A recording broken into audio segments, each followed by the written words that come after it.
de mon ciné-club Cinéma Mon Amour, que j'organise pour du Lac Cinéma depuis maintenant 3 ans. Un ciné-club, pour ceux qui ne connaissent pas, où je montre des films de patrimoine avec des réalisateurs qui viennent m'expliquer les influences de ces films sur leur filmographie. Ce fut le cas notamment pour Thierry Cliffat, Gaël Morel ou Jean-Pierre Jeunet. Et puis depuis cette année, j'ai le bonheur de pouvoir organiser des premières pour des cinéphiles et pour un public curieux et averti, en tout cas au sens cinéma du terme, puisque ces conversations sont enregistrées et font l'objet d'un podcast qui s'appelle Cinéma Mon Amour, que vous pourrez retrouver sur le YouTube de Du Lac Cinéma. J'avais tenté ce format avec Béatrice Dalle et son Pasolini, et j'ai vu que les gens avaient été réactifs à l'écouter. Du coup, ce soir, la conversation avec Régis Varnier sera enregistrée. C'est une des raisons pour lesquelles je suis tout seul à vous présenter le film, puisqu'il vient après. Donc je vais parler très peu, puisque je vais vous laisser le plaisir de voir le film et ne pas hypothéquer le plaisir de spectateur avec ce film à twist. Juste vous rappeler que nous avons beaucoup de chance ce soir d'avoir Régis Varnier qui est l'un de nos rares metteurs en scène oscarisés. Évidemment, le merveilleux Indochine qui a fait le tour du monde en 92. N'oublions pas qu'on lui doit aussi La femme de ta vie avec Jane Birkin, Elsa et Christophe Malavoie, dont il a composé lui-même d'ailleurs, écrit plutôt lui-même la bande originale, T'en va pas, qui s'est vendu 1 million d'exemplaires. Et puis ensuite, c'est un thriller politique, Est-Ouest en 99. On lui doit aussi un formidable thriller autour du bolchevisme il y a une dizaine d'années. Et là, il revient après 10 ans d'écriture, puisque Régis a écrit un merveilleux roman où il conjugue sa passion de la Bretagne, de la cinéphilie et du polar. Et de ce roman, il a eu envie de faire un polar, bien que ce soit pas une adaptation, mais on retrouve beaucoup de ce roman dans ce film, La Réparation, qui est son film pour moi le plus Hitchcockien. J'ai beaucoup pensé à Rebecca, j'ai beaucoup pensé évidemment à Vertigo. J'espère que certains d'entre vous ont vu ces films parce qu'on va beaucoup en parler avec Régis après. Du coup, je me tais, je vous laisse avec Régis Varnier, Julia de Nunez, Julien de Saint-Jean, que vous avez vu dans le Monte Cristo cette année, Clovis Cornillac, peut-être son meilleur rôle à Clovis Cornillac depuis le Long Dimanche de Jean-Pierre Jeunet. Et je vais vous demander, si vous ne souhaitez pas rester à la masterclass ensuite enregistrée, au moins de rester le début de l'enregistrement pour saluer à l'audition Régis, et puis pour le féliciter de son film, puisque sans nul doute, vous allez adorer. Si vous aimez, je pense à ça puisque Nour Film me fait le plaisir d'être ici ce soir, n'hésitez pas à en parler autour de vous. Le film sort mercredi, vous savez que les films marchent encore grâce aux bouche à oreille, et pour une fois on a un film où les comédiens prennent leur temps, où il y a le temps de jouer, où on cherche pas l'enjeu toutes les 5 minutes. On a vraiment un film dans la vision du cinéma qu'a Régis Varnier. Donc parlez-en autour de vous si vous aimez, et je vous dis tout à l'heure avec Régis Varnier. Ce qui suit la projection de La Réparation que vous venez de voir en avant-première, qui sort ce mercredi, date où vous écoutez le podcast chez vous. Alors, pour les gens qui sont ici dans la salle, nous allons pouvoir avoir une masterclass avec le réalisateur du film, Régis Varnier, que je vais accueillir dans quelques secondes, où on va pouvoir revenir sur des choses que vous avez vues dans le film qui ne seront pas éditées dans le podcast, que je tenterai de monter. En tout cas, pour avoir une conversation autour de ce film que nous attendions depuis longtemps, puisque ça faisait 10 ans que Régis n'était pas revenu au cinéma, il était plutôt allé dans l'écriture. Je vais vous demander, s'il vous plaît, de faire un tonnerre d'applaudissements pour le réalisateur et le scénariste du film, Régis Varnier.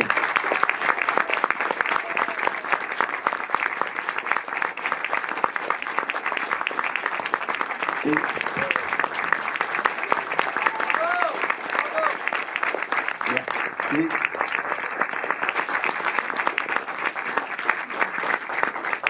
Alors, cher Régis, oui. Quel bonheur de vous avoir pour parler de ce film, pour avoir une conversation autour de ce film et autour également de certains autres films de votre carrière, puisque je vais lier certaines histoires et certains thèmes. Tout d'abord, je voudrais saluer la présence dans la salle de Jean-Pierre Lavoignat, qui est ici en bas à droite, le grand Jean-Pierre Lavoignat, que vous pouvez applaudir. Et de la réalisatrice et scénariste et autrice Evelyne Dress, que j'ai vue quelque part. Voilà. Que vous pouvez applaudir également. Tu es là. En demandant juste s'il est possible en cabine de projection de monter les sons du micro, et ce serait encore plus formidable. Alors, cher Régis, merci d'être sur ce siège, un siège qui est peut-être moins honorifique que celui d'Henri Verneuil, chaise que vous occupez à l'Académie des Beaux-Arts. Il me semble que c'est le siège d'Henri Verneuil que vous occupez. Ouais. Alors, tout d'abord, avant de parler de ce film, le sujet de la disparition est un sujet que nous n'avions pas avant dans votre cinéma, bien que le thème de la filiation, le thème de la nature, etc., on avait déjà vu ça dans votre cinéma, pas la disparition. Alors d'où vient ce thème? J'ai dit, est-ce que je peux vous corriger, ce qui n'est pas sympa? Ah, mais si, il faut me corriger. On pourrait dire que dans Indochine, la jeune Linda disparaît. Oui. Mais... puisque sa mère la recherche. Enfin bon, non mais c'est parce que non mais ce sont des spectateurs qui m'ont posé la question récemment en me disant mais vous avez déjà traité, etc. Alors en deux mots, la disparition.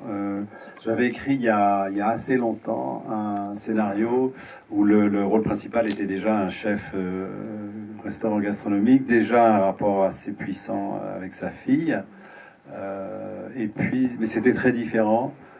Il y avait déjà une disparition, mais le point de départ était que la jeune fille se faisait violenter par un copain de son père. Voilà. C'était bien avant les bouleversements de notre société.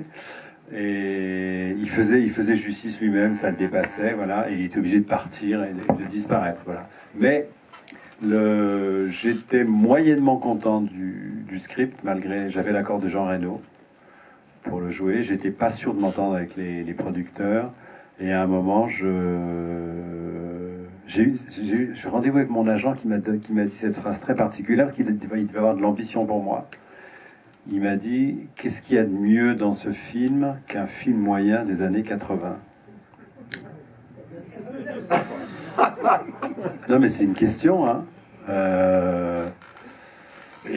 J'ai dit bah oui bon voilà puis de toute façon puis j'étais pas sûr donc j'ai arrêté mais il y a 4 ans à peu près des gens que je connais assez bien est arrivé cet événement particulier d'une disparition et j'ai été confronté à bon je serai assez discret là-dessus mais j'ai été confronté aux turbulences que ça crée aux réactions, à l'incrédulité. Au sein des familles. Oui, et puis très vite, ou des proches. Très vite, il y a... mais tu lui as parlé le week-end dernier, mais il y a 15 jours, vous étiez ensemble. Enfin, il y a des choses qui... Et on n'est pas dans le soupçon, mais ça commence un peu. Alors après, il y a la police, après, il y a l'enquête, après, il y a le signalement, on arrête l'enquête, et puis il y a des gens qui disent détective privé. Et il y a des gens dans les proches qui disent détective privé, il va enquêter sur nous. Forcément. Donc ça crée des conflits, des contentieux. Et puis j'ai ce terme que je trouve assez juste. Peu à peu, ils se rendent compte qu'ils sont obligés de vivre avec la présence de cette absence. Et ce qui devient vertigineux, c'est qu'ils se rendent compte, enfin les très proches se rendent compte que celui ou celle qui disparaît, il y en a 10 000 par an en France chaque année. On ne les retrouve jamais. Que celui ou celle qui disparaît, il a préparé son coup. Le voyage, il a trouvé le pays, un faux passeport, des papiers, il sait qu'il va peut-être changer de couleur de cheveux, faire un peu de chirurgie, avec qui il part, enfin bon, et tout ça, l'entourage n'en a pas de soupçon. Et le vertige, c'est de se dire que tout d'un coup, cette personne disparue, elle est bien vivante, ou là, ou très loin, ou pas très loin, et qui probablement ils ne la reverront jamais. Parce que c'est jamais des histoires de meurtre, hein, parce qu'on les retrouve, mais c'est des disparitions. Alors, et tout d'un coup, ça m'avait, je dirais, réveillé émotionnellement. Nous, on est un peu on écrit, mais on invente, puis on écoute, on regarde, on est un peu des voyeurs, des voleurs, c'est comme vous voulez, ou les deux. Et là, je me suis dit, mais j'ai un sujet qui traitait de ça, mais je n'aimais pas forcément le développement. Mais en tout cas, j'avais un point de départ sur une disparition, mais là, j'ai une matière forte. Donc je suis retourné chez mon chef gastro, voilà, qui était dans mes tiroirs, le rapport à sa fille, et puis après, très vite, l'idée de la disparition, donc il y aura une enquête, un mystère, et puis j'espère qu'on va le retrouver où ?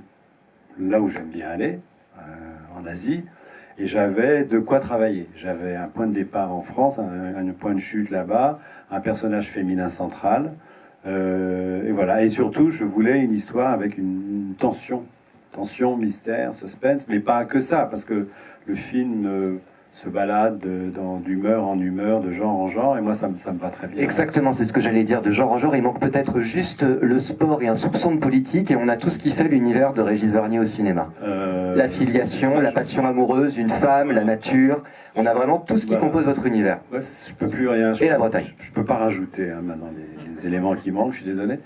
Oui, non, mais il y a tout ça, effectivement. Et puis, c'est curieux ce film, parce que moi, mais tous les films, je pense, on les fait, enfin, on les écrit, on les tourne, on les fait, on les voit, mais c'est en les revoyant ou en écoutant les gens en parler, on se rend compte qu'il y a des choses, je dis pas qu'elles nous ont échappé, mais il y a des choses qui sont là et qu'on ne voit pas forcément nous, il y a des réactions que j'entends sur ce film, qui sont très, ça me touche beaucoup d'ailleurs, mais probablement que les gens qui le voient ont raison, parce que c'est leur sensation. Mais moi, je me dis pas, tiens, j'ai mis ça consciemment. Oui, c'est ce qu'on se disait tout à l'heure hors antenne, comme on dit dans le jargon. Moi, j'ai tout un tas de fantasmes cinéphiles que j'ai vus dans le film, et vous m'avez dit ah ben oui, mais non, mais ça, j'ai pas du tout pensé à ça. Donc, vous allez voir, on va l'évoquer. Tout d'abord, j'aimerais parler de notre chère Bretagne, la Bretagne qui ouvre la première partie du film, qui déjà dans votre roman, puisque bien que le dernier film, ce formidable thriller cambodgien que fait en 2014, vous avez tout de même écrit des romans ensuite, notamment La dernière vie de Julie Abbé. C'est comme ça qu'on s'était rencontrés d'ailleurs lors d'un salon du livre, un roman qui là aussi conjugue un peu toutes vos passions parce que vous n'êtes pas sous ordre d'un producteur, donc il y a le polar, le thriller, la passion amoureuse, la cinéphilie et la Bretagne, Bretagne que vous utilisez aussi ici comme Hitchcock l'utilisait la forêt dans Complot de famille. Alors l'importance de la Bretagne et peut-être aussi ces figurants au début qui ne sont pas des figurants, qui sont réellement des commis de cuisine de ce restaurant. Oui, parce que quand vous décidez de filmer la gastronomie, vous allez filmer l'excellence. Enfin, ou des gens qui recherchent l'excellence. Et on ne peut pas le faire à moitié. On ne peut pas se contenter d'avoir des figurants qui vont apprendre des gestes. Déjà, il faut les apprendre aux acteurs. C'est déjà beaucoup. Donc, j'ai fait... Mais alors, pour vous répondre, je vous répondrai indirectement, mais on est sur la Bretagne. J'ai été assistant metteur en scène, donc j'ai gardé le sens des priorités du travail. Le décor que je devais trouver en premier, c'est la forêt et l'endroit de l'accident. Parce que c'est compliqué, parce que je voulais la pique, je voulais la roche, je voulais la forêt, je voulais les pins, je voulais la rivière. Voilà, donc c'est le premier lieu. Et une fois que j'aurais trouvé ça, en France, on trouve toujours un restaurant, ou surtout même étoilé. Voilà. Mais j'ai commencé par ça. Alors j'avais fait des repérages dans le Vercors et on n'a pas eu l'aide de la région, donc je me suis dit autant tourner en Bretagne du côté de chez moi. Alors j'ai demandé à mes copains élagueurs forestiers, je leur ai décrit les lieux, ils m'ont emmené sur des endroits, voilà, puis finalement j'ai trouvé. Et là après j'ai pu m'attaquer au restaurant. Mais j'insiste là-dessus parce que je travaille un peu à l'ancienne, c'est un film où il n'y a jamais assez de sous, mais là il n'y en avait pas beaucoup. Et moi, j'aime bien m'immerger, de même que j'écris, et à un moment, j'ai besoin de voir les lieux. Le boulot que j'ai fait pendant 2-3 mois, mais tranquillement, sur un film traditionnel, on le donne à l'assistant, au régisseur ou au repéreur, parce que maintenant, il y a des repéreurs. Mais moi, j'ai fait tout ça, j'ai besoin de personne. Je prends ma chienne, on va en forêt, je vais là où on m'a indiqué, et je fais des photos, je réfléchis. À un moment, j'ai trouvé le lieu, je suis assez grand pour faire venir un responsable des cascades et de la sécurité, qui me dit c'est formidable, mais là, il me dit là, le filet, toi, ton équipe, les acteurs, les cascadeurs, on ne tient pas. Il me dit là, c'est casse-gueule. Donc on recherche un peu plus, et on en trouve un autre. Voilà, mais normalement, je veux dire, ce boulot-là, normalement, c'est fait en préparation par des gens qu'on paye, et voilà, ça. Et j'ai pas besoin de ça. De même, à Taïwan, on va y venir plus tard, mais j'ai fait 3 voyages de préparation et de repérage. Voilà. Donc me voilà avec mon lieu, ma chute, voilà. Et donc, à 20 minutes de la chute et à 20 minutes de chez moi, ça fait un triangle. Il y a le moulin de Rosmadec. Voilà. Mais avant, parce que comme je dis pas que je suis snob, mais je me suis dit, je vais quand même aller voir chez Rollinger les épices. Quand même, vous y voilà, le partage. Je vais chez Rollinger à Cancale, ça m'intéresse beaucoup. Alors chaque fois, je suis obligé d'y déjeuner. Hein, mais non, mais c'est indélicat d'aller voir un restaurateur sans avoir mangé chez lui. Donc voilà, donc on va déjeuner. Et puis, je fais ma demande et on me dit, il n'y a jamais eu de shooting, il n'y a jamais eu de photo, il n'y aura jamais de tournage. Voilà, j'insiste. J'insiste, donc il décide de faire un conseil de famille. Et la réponse est niette. Papa Rollinger. Il vient d'avoir une 3e étoile, Hugo, hein, le jeune. Voilà. Donc c'est niette, donc je me dis, ben, je vais aller voir mon fameux moulin à Pont-Aven, près de chez moi. Et là, on est accueillis à bras ouverts par des gens qui disent, ça nous intéresse. Notre date de clôture, ce serait bien, c'est le mois de mars. Je dis, ça nous arrange aussi. Et là, je tombe sur un chef étoilé, Sébastien, qui est super, et qui me dit, ouais, attends, moi, je vous ouvre le resto et tout, mais moi, je reste, que moi, je veux voir ce que c'est quoi le cinoche. Voilà. Donc, il est resté. On a proposé à son équipe de rester aussi, de les payer comme des acteurs, et c'est pour ça que si ça a l'air vrai, c'est parce que c'est vrai. Parce que ce sont des vrais cuisiniers. Ils sont bons, il n'y a pas de regard caméra, rien du tout et tout ça. Non. Et puis alors, J'ai pas fait exprès, mais la première scène qu'on a tournée, importante dans le moulin, c'est la colère de Clovis au début. Ah, ils étaient tétanisés là. Vous voulez voir le cinoche, vous allez voir. Non, parce ils se sont sentis engueulés, quoi.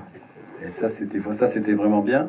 Voilà, donc ça a été... et moi, j'étais très très content de réunir, parce que c'est intéressant, une équipe de cuisine et une équipe de cinéma, et qui très vite ont fondu, parce que s'il y a des points communs, tourner un plan ou faire un plat, il y a des points communs, il y a la préparation, il y a le timing, il y a le moment où ça cuit, il y a le moment où il faut arrêter, il y a le moment où on pense que c'est bon, il y a le moment où il faut livrer. Il y a des choses, et surtout le point commun, c'est les équipes.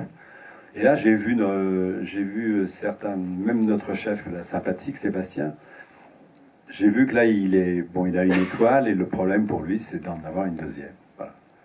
Et j'ai bien vu que c'est tellement exigeant, la cuisine et l'excellence, parce que on sait tous faire un très bon plat, je pense, hein, après 6 heures de boulot, pour les potes, on dit, ah putain, c'est vachement bien. Mais quand ils le font tous les jours, pour 15 tables, c'est terrible. Donc j'ai bien vu que il faut que toute l'équipe, mais même le dernier serveur, que toute l'équipe ait la même intention que le chef. C'est pareil pour la mise en scène, je crois. La même ambition, la même envie d'aller au mieux, voilà. Et que s'il y a des gens qui sont pas, on se dit, ils sont pas là, nous on en souffre, et j'ai l'impression qu'on travaille moins bien. Donc voir ces relations des deux équipes, c'était vachement intéressant. D'ailleurs, finalement, très vite le samedi soir, ils faisaient la fête ensemble. Pas moi. Et justement dans cette première partie, puisque moi quand j'ai vu le film en projection presse début janvier, je n'avais pas le synopsis, j'avais pas vu les images, donc j'ai vraiment été embarqué par ce twist au bout de 30 minutes. Les 30 premières minutes, je me suis dit, bon, tiens, c'est un drame familial à la Chabrol, dans une cuisine, etc. Chabrol dont Régis a été l'assistant d'ailleurs, c'est pour ça que je fais aussi des liens entre les deux films. Mais je disais tout à l'heure que le sport était absent de ce film-là, sport qui est l'une de vos passions, mais en fait, pas vraiment, puisqu'en y réfléchissant, vous filmez cette cuisine, Clovis Cornillac, un petit peu comme une équipe sportive. On a vraiment cette pression, un peu comme le sport. Oui, parce qu'il y a une question de timing précis, quoi, comme dans le sport, d'entraînement aussi, d'entraînement.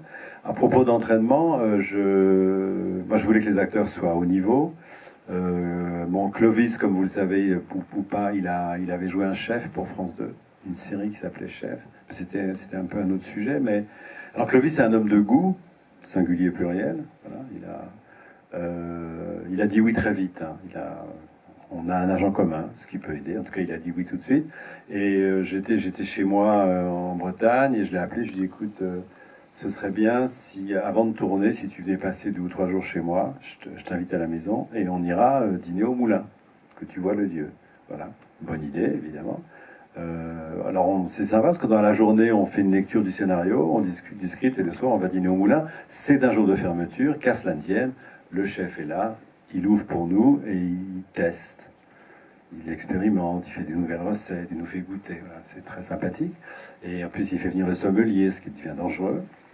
Mais ça a été des soirées où j'ai vu Clovis rentrer dans cette cuisine, voilà, comme chez lui, quoi.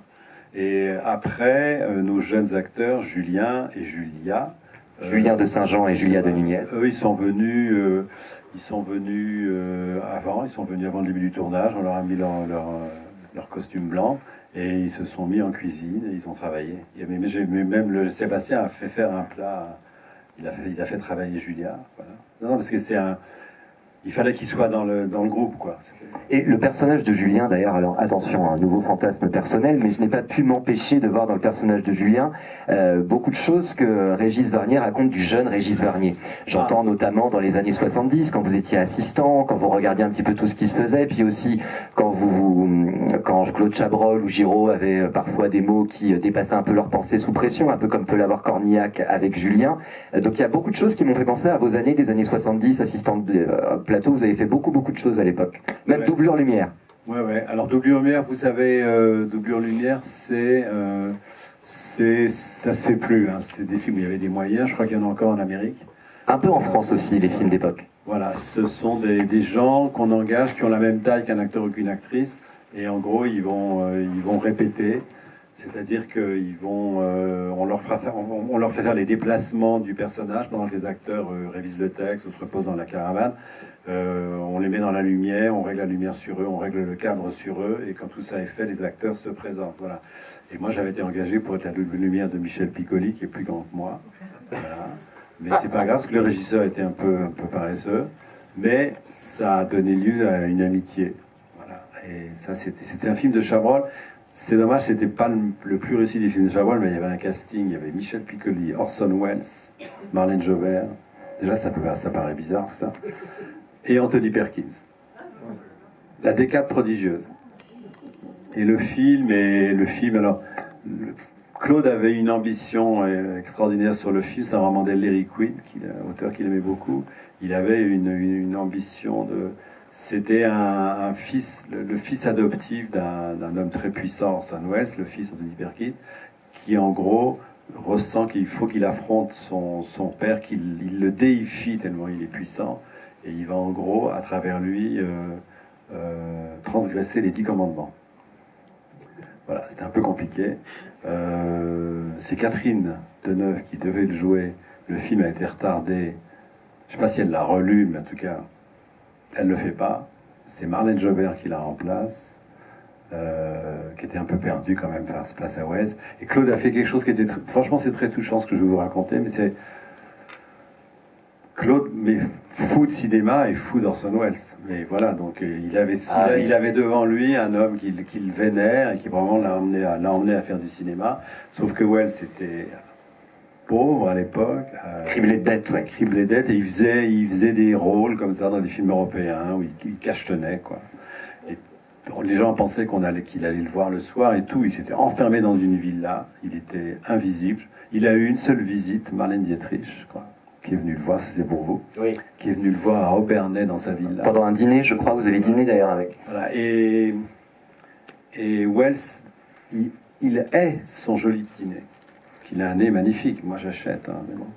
Et donc, il se maquillait lui-même avec une espèce de pâte à modeler, et puis personne ne pouvait le toucher. Alors, et après, il met une espèce de poudre pour que ça fasse peau, mais c'est affreux, parce qu'on voit que ça. Mais on pouvait rien dire. Et Claude, un jour, fait un très très beau plan avec un flashback, avec donc une petite fille aux cheveux roux pour figurer Marlène Jobert jeune. Et il la prend par la main, il traverse une foire. Et la caméra monte, et c'est un hommage au premier plan de La Soif du Mal. Voilà. Sauf qu'à la fin de ce premier plan, aux surprises, il y a une voiture qui explose. Ce qui fait que le plan a un sens particulier. Là, il n'y avait pas de voiture qui explosait. C'était juste une traversée de fête foraine, et je sentais que Welles se disait mais qu'est-ce qu'il fout là, qu'est-ce qu'il fout à faire le même plan que moi, mais il n'y a même pas la fin du plan. Enfin, et Claude en a fait des coliques néphritiques. Ah, il en était malade, oui. Il en est tombé malade d'avoir cet immense cinéaste et de pas savoir ce qu'il fallait faire, quoi. Ah, donc là, c'était surtout pour parler... On a digressé, mais je voulais quand même parler du fait que j'ai pas pu m'empêcher de vous voir par rapport à tout ce que vous racontez de ces années 70, début 80, dans le personnage de Julien. Évidemment, si on allait digresser, j'aurais aimé aussi vous entendre parler de ce rendez-vous manqué. Alors, rendez-vous manqué Chabrol, Orson Welles, rendez-vous manqué pour vous avec Romy Schneider, que vous adoriez pendant le tournage de La Banquière, où vous étiez assistant, et vous êtes devenus amis à la fin du film, et on le sait malheureusement. Ce sera pour une autre masterclass, puisque je voudrais parler de cette deuxième partie de film qui se passe dans cette Asie si chère à votre cœur, évidemment, qu'on a évidemment sublimé dans Indochine, où là, pour le coup, bien que Julia de Nunez soit présente dans la première partie, mais l'attention est vraiment sur Clovis Cornillac et Julien de Saint-Jean, et là, on est sur du grand Régis Vernier en deuxième partie de film, c'est-à-dire qu'on a un personnage féminin, une actrice, que vraisemblablement vous adorez, parce que vous adorez la filmer, en quête identitaire dans la nature, dans l'espace. Et ça, c'est vraiment commun à beaucoup de vos films. Donc, d'abord, tout à l'heure, vous disiez que les repérages en Taïwan étaient longs. Je voudrais juste expliquer aux gens pourquoi. C'est que vous êtes contre, en tant que réalisateur, la surproduction de films. C'est-à-dire que pour vous, un film se prépare longtemps. Vous seriez incapable de tourner un film par an. Et on sent, du coup, le travail de repérage, les acteurs qui... Ça se sent pas, on le sent, ça.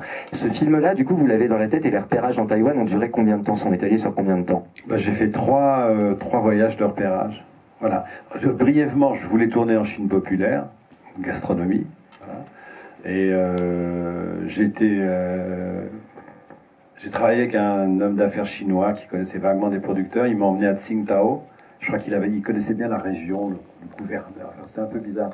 Et le problème, c'est que tout à fait normalement, ils ont fait traduire le scénario et très vite, le dialogue ont été un peu particuliers parce qu'il me disait, mais alors, ce jeune homme-là, il est clandestin en Chine. Je dis oui, mais il n'y a pas de clandestin en Chine. Ah bah oui, c'est vrai, j'ai pas pensé. Voilà. Mais dites-moi, il se conduit un peu comme un voleur, là, il vole, c'est un voleur. Oui, mais il n'y a pas de voleur en Chine. Voilà. Donc je me suis dit, c'est pas la peine d'insister.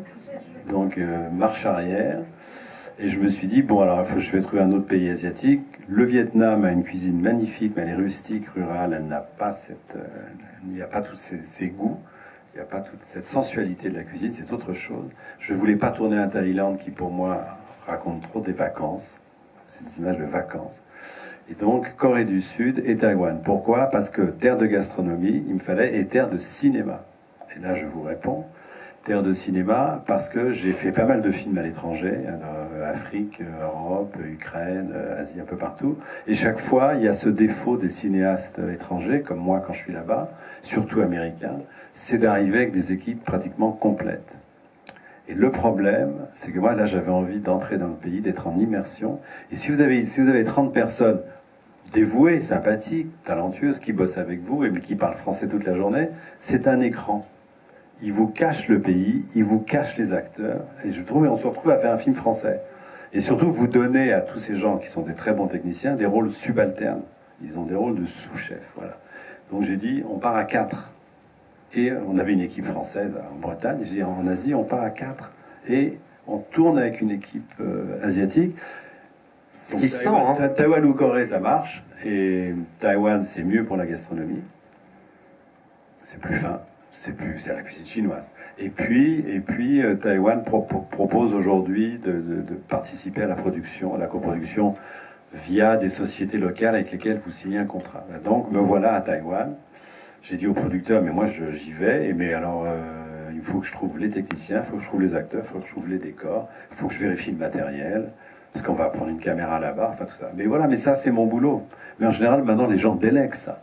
Oui, mais alors du coup, moi quand je suis sorti de la première projection, n'ayant pas lu le dossier de presse, n'ayant rien lu du tout, quand j'ai vu cette scène avec la caméra embarquée dans les petites ruelles de Taïwan, etc., j'ai senti la friture. C'était un peu... La dernière fois que j'ai ressenti ça, c'est dans certains plans de Chungking Express de Wong Kar-wai, où on est vraiment avec eux, vraiment dans le... On y pense. Ben voilà, moi j'ai vraiment beaucoup pensé à ça dans la lumière, quitte même à ce que je me sois demandé si en note d'intention au chef-op, vous n'avez pas donné des petits plans de Happy Together ou de...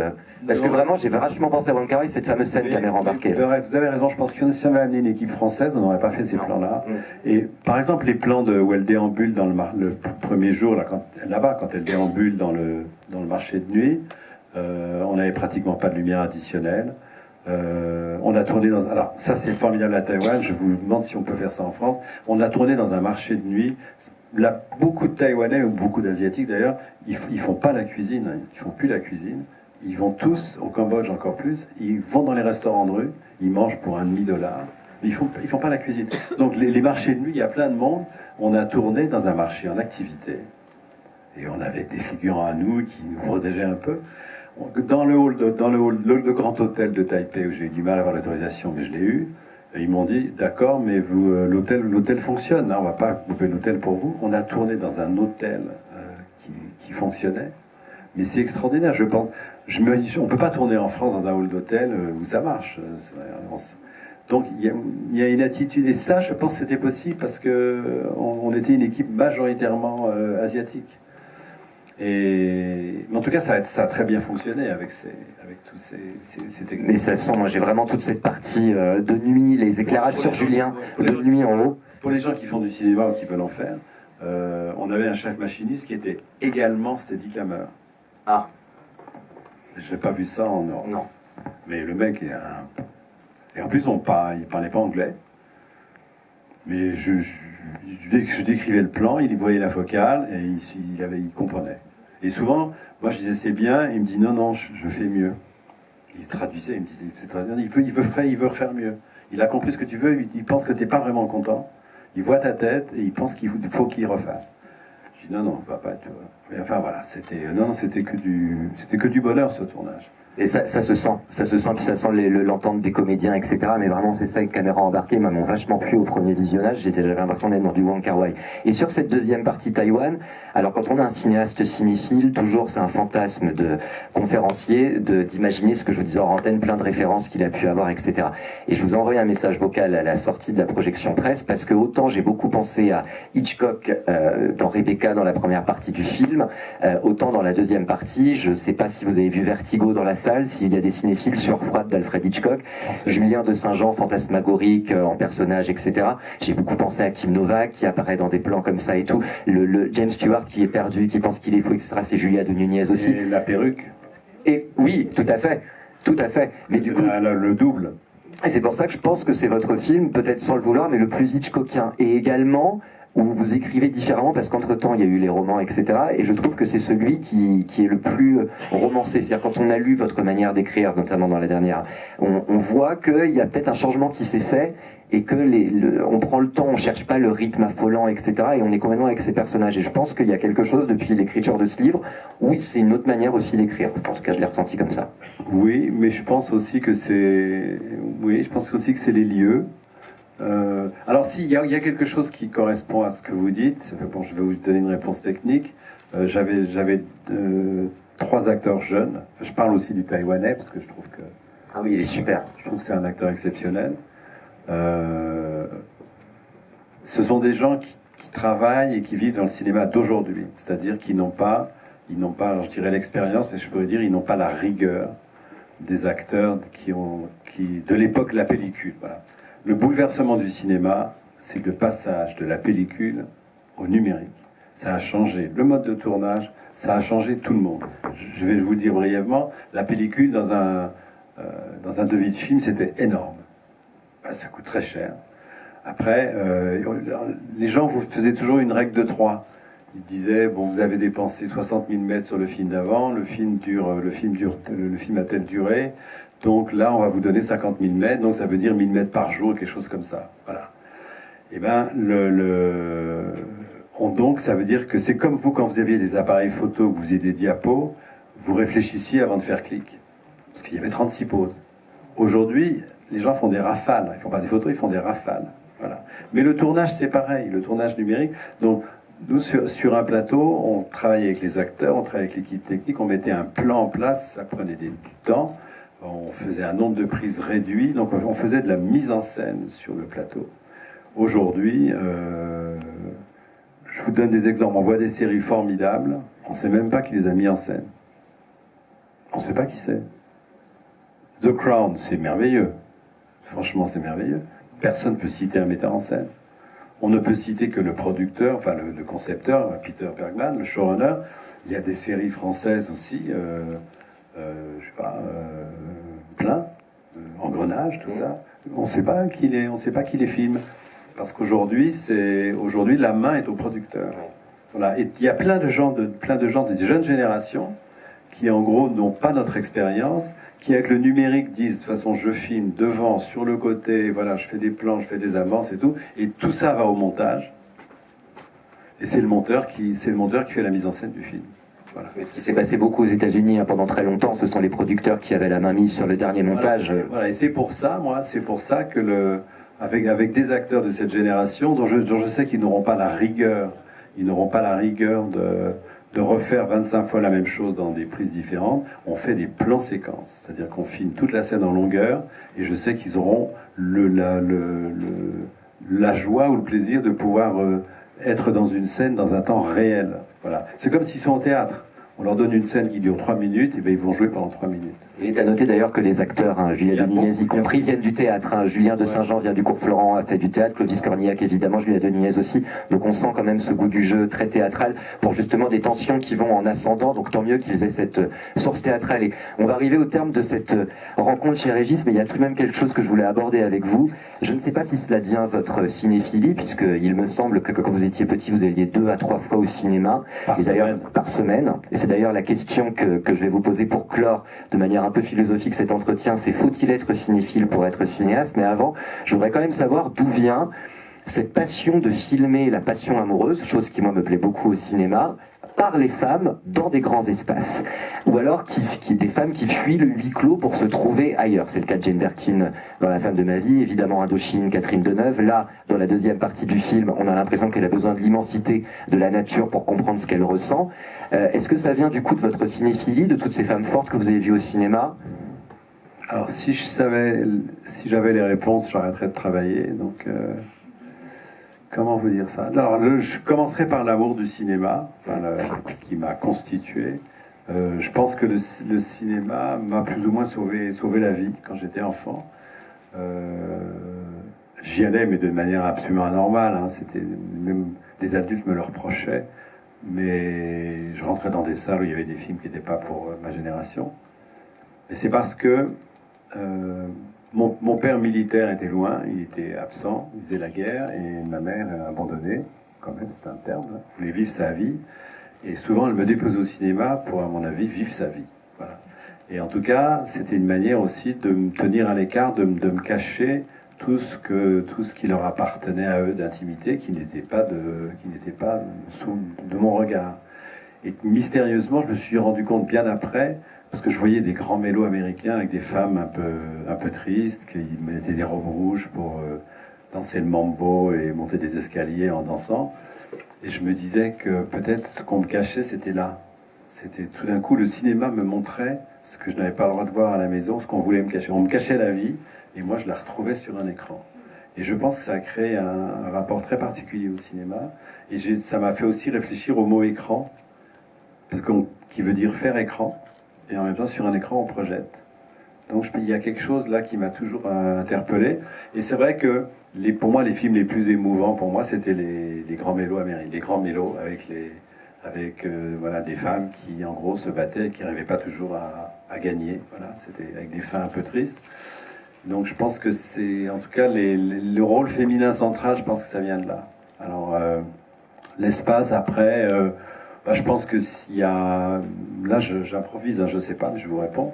Le cinéma, c'est une évasion en lieu clos, mais je pense que la nature, c'est une vraie évasion aussi. Moi, je me suis toujours baladé. Voilà. Dès que je suis quelque part, je sors. Puis je me permets, je me serais jamais permis de le dire autrement, puisque vous l'avez dit, le thème de l'abandon également. Le thème de l'abandon est un thème aussi qui est dans beaucoup des films, et l'histoire que vous venez raconter, votre histoire personnelle, vous l'avez mis en film, dans pour moi un des meilleurs rôles d'Emmanuelle Béard, c'est Une femme française. On voit ça, ouais. Où il y a justement toute cette histoire. Et ma dernière question, cher Régis Varnier, avant de quitter l'enregistrement de ce podcast et ce public de l'Arlequin, dont je remercie de l'attention, qui sont restés 1 heure avec nous après le film, c'est que vous parlez beaucoup de votre cinéphilie qui vous a construite. Tout à l'heure, on disait hors antenne qu'il y a peut-être des choses que vous ressortez et vous êtes un peu, et je partage cet avis, affligé parfois du manque de connaissances ou du manque de culture des gens qui font le cinéma à tout niveau, hein. Distributeurs, peut-être pas exploitants, puisque vous disiez tout à l'heure que dans la tournée, là, vous vous rendiez compte que les exploitants sont cinéphiles. Ouais. Mais pour vous, pour faire ce métier, moi je pense que oui, mais pour faire ce métier, pour vous, faut-il connaître et aimer le cinéma? Quel que soit qu'on soit acteur, metteur en scène, scénariste, est-ce que cela aide d'être cinéphile pour faire ce métier? Moi, je pense que oui, mais je suis sûr que je trouverai des exemples contraires. Mais moi, je pense que oui. Moi, c'est ce que je dis toujours quand je rencontre des étudiants, des jeunes étudiants. Je leur dis la première chose, c'est aller au cinéma. La première chose, c'est voir des films. Moi, j'ai vu et je continue d'ailleurs à voir des films et à apprendre et à ressentir des choses. Pour moi, c'est la meilleure école de cinéma. Et l'autre école, c'est de faire. Voilà, c'est d'avancer, de travailler. Mais c'est vrai qu'il y a des gens aujourd'hui qui viennent d'ailleurs, qui viennent de la pub, du clip, qui font des films. Et il y a des gens qui n'en ont rien à foutre de l'histoire du cinéma. Je parlais récemment, ils sont pas forcément des futurs cinéastes, mais des gens de 25 ans, bien éduqués, qui font des études de médecine. Et un jour, on parlait avec leurs grands-parents, et on parlait de Coppola, et j'entends, c'est qui Coppola? Mais voilà, c'est des gens qui ont fait des études, qui font un jour qui seront médecins et tout. Mais bon, ils savent pas. Alors, j'imagine pas si je leur parlais de Mireille Balin ou de Madeleine Simon ou de Madeleine Renaud, mon Dieu. En tout cas, je vais vous demander, messieurs, dames, si vous avez aimé le film La Réparation, d'en parler autour de vous, en disant le moins possible sur l'intrigue. Je ne peux que trop vous conseiller de retourner voir la filmographie de Régis Varnier, de lire son merveilleux livre, d'ailleurs son polar qu'il a sorti il y a quelques années, mais de revenir sur La femme de ma vie, Est-Ouest, regardez après La Réparation, tout cinéma, puis vous verrez qu'il y a une homogénéité dans ce cinéma. Et puis, cher Régis, je vais vous laisser le mot de la fin. Non, ouais, c'est vrai que c'est un film où on peut en parler, mais on peut pas trop en dévoiler. Voilà. D'ailleurs, je vais vous expliquer l'affiche, par exemple, que vous avez vu, l'affiche verte. C'est parce que on a travaillé sur Julia Julien sur l'affiche, et à un moment j'ai dit stop parce que si on met Julien sur l'affiche, c'est que c'est le rôle principal, c'est qu'il n'est pas vraiment perdu. On va le retrouver. Voilà. Après, j'ai dit si on met Julia Clovis, c'est un peu un mensonge. Même si Clovis, même quand il n'est pas là, on parle que de lui. Mais en tout cas, on ne peut pas faire ça. Et puis, ils avaient fait cette affiche avec la forêt et elle qui traverse le pont, qui était une première affiche, un teaser, comme on dit. Puis j'ai dit, mais si on gardait ça, parce que en plus ça change pour moi, ça change de toutes les affiches que je vois, où je vois des visages, c'est un peu traditionnel. Puis je vois même des films, je sais, qui sont dramatiques, où les gens sourient sur l'affiche, ce qui paraît que c'est mieux pour faire venir le public. Il faut arrêter de prendre les gens pour des imbéciles. Voilà, et voilà, donc et puis c'est une affiche qui représente bien votre cinéma, ce que je disais tout à l'heure, cette femme au milieu de cette immensité. Et puis un pont. Et un pont. Ouais. Et un pont. La transmission, la filiation. Il y a toujours des ponts dans mes films, et il y a surtout de l'eau. Voilà, je finirai avec ça. Il y a toujours de l'eau, et il y avait quelqu'un qui avait titré sur le film Est-Ouest son papier « L'eau du mélo ». Voilà. Est-Ouest qui est loin d'être un mélo. Vous pouvez applaudir Régis Varnier, s'il vous plaît. Merci.